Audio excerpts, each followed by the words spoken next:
Going up, go to the right. Click it, click it, click it. No, hold on. The record button's over here. It's hard to have people Somewhere show up their there. Work, hand. yeah. No, not like that, not like that. And one button. She can hear us, right? Come on, come on, come on. Now. All right. Thank you right. for your service. All right, there we go. We have our amateur producers filling in here. It's great. Works out well. All right, welcome to SecurityGuideTV.com. Our new format, a little different than the last time you were here, Alex, Quite right? different, very impressive. At Black Hat 2017, Mr. Alex Horan, and I'm so glad you're here in Apsis. I love Apsis, but from people that don't know what you do, tell us what you do. Yeah, sure. So what Anapsys does is we help our customers secure their back-end ERP systems. So that's the systems that run their payroll, manage their inventory, do their resource planning, my apologies, and just really keep their business functioning and running and profitable.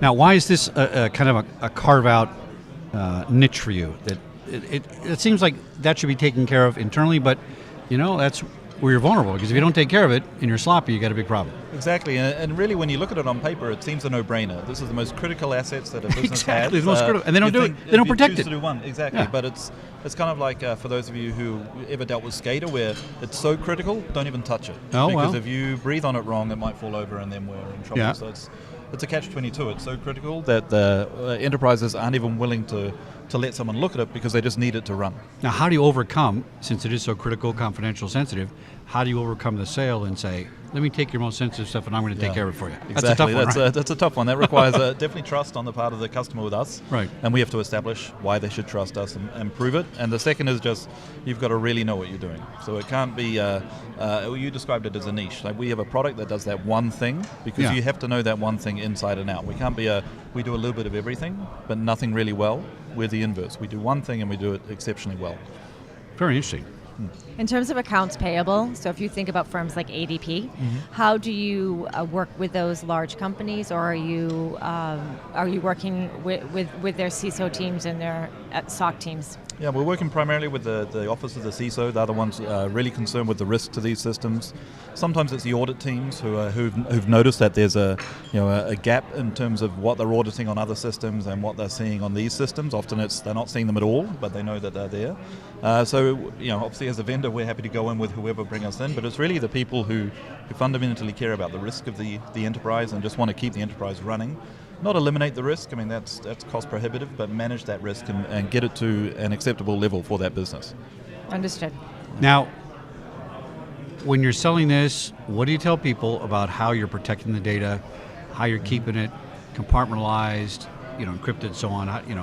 I'm a dummy, so explain that to me. Sure, and it's a very valid concern, because what we're doing, if you think about it from one point of view, we're taking all the information about what's wrong with your most critical systems and how to break into them and putting that all in one place, which is kind of scary for some people. We're creating a little bit of a kind of a map of what to do. Yeah. So it's twofold. One is we have to very strongly secure what we have. It's all on-premise with our customers. They control that data. Oh, that's good. They Okay. only have that access.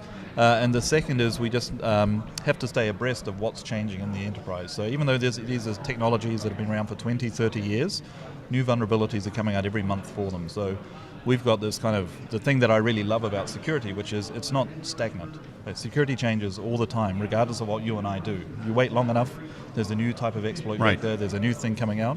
We have a responsibility to our customers to make sure we're abreast of that, if we can anticipate that, and protect them for it. So the biggest challenge we have, you talked about protecting their data, is a reluctance to change those systems, even to applying a security patch. So often that protection has to be one layer outside of that system. Like, what's the ingress and egress of that system? All right, how can we help protect there and look for that bad behavior and either stop that bad behavior or at least alarm when it happens? Are you finding that people come to you first and foremost because they're worried about their internal problems or external? That's a really good question. I would lean more towards internal. That's what I was something thinking. That's happened internally, or there's something that happened to a friend of theirs who works at another company that was serious but internally contained, and they don't want to see that happen again, or they don't want to see that happen to them. So, yeah, I think there's a couple of public breaches that people know about, but the vast kind of incentive is some kind of internal event or some internal kind of come to Jesus moment that happened where they suddenly realized, oh, hey, I've been ignoring these systems for a while, and I just realized how important they are. And do you find that people come to you after the event mostly, or is it proactive? Usually it's after, right? Yeah, unfortunately the horses run out and we're 2017. closing the door. Yeah. That's unbelievable. It's the only time it happens really before, and it's kind of a sad state I think maybe it's human nature, not just our industry, but if it happens to an organization that's like you, then that can be a compelling event to go to your that's board true. or your security saying, hey, do we want to end up like them and in the news for those reasons? But unfortunately for human beings in general, it seems we only learn from experience versus learning from observation. In terms of risk management, supervisory levels of control, as we talk about on Wall Street, level 1, which is your front office, your client-facing functions, your level 2 risk management compliance, level 3 being your audit. So it's very fascinating because it appears as if you are supervisory level 1, which many companies probably lack. So you're augmenting their internal risk management capability and serving as their first line of defense as well as their alert system, correct? That's correct, and I'd say there's one extra element that we do that I had lunch with a customer yesterday, and he said his sole, not his sole value, but his primary value from our product is visibility into a risk they just didn't even know they had. So it's one thing to know you have a risk and be manually managing it, and then someone comes along and says, well, I can do that quicker or faster or in an automated way.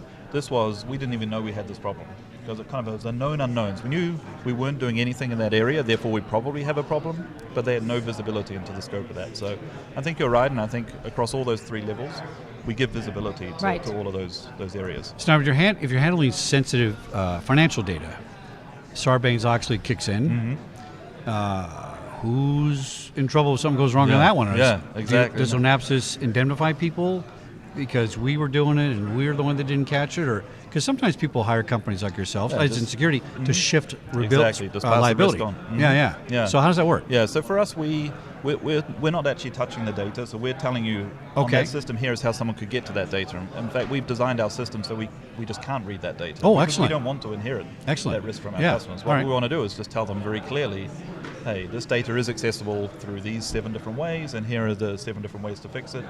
And if you're one of those organizations who can't or won't make those changes, then we'll tell you anytime someone tries to abuse those 7 different ways, and you can react for it. But yeah, I do see a lot of organizations buying security products more to say, no, I've solved that problem because I have this product. Or even if something happens, it's not my fault. I have this flashy box over here, and the lights are blinking. But if you pick the product, it is your fault. That's true, yeah. Ultimately, we talk to people about going to the cloud, going to other areas, that if the product fails, it's still your organization who's in trouble. So you have to own, you can take best steps and try and get the best product and best solution, but you have to want to use it to provide the value it can, not just think by signing this check, I've solved that problem or I've moved that risk to someone else. Yeah.